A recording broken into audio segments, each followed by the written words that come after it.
Cenah hayang jiga Aisyah, tapi make baju nulek mong sabelah. Ka pasar mall ngaiklankeun bohol, susu ge narolong.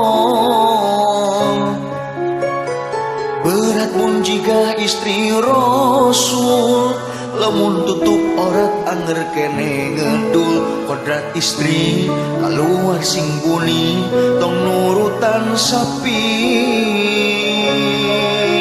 Aisyah istrina Rasul tarawan tu nyoromot, kacaroge tara kurang gerung jiga marmot. Rajin ngaji oso ulah kala sibuk kana mararain TikTok. Istri teh diantara makhluk Allah anu mulia, ibaratna itan mutiara jeung permata. Jaga kehormatan ulah nurutan jiga cabe-cabe.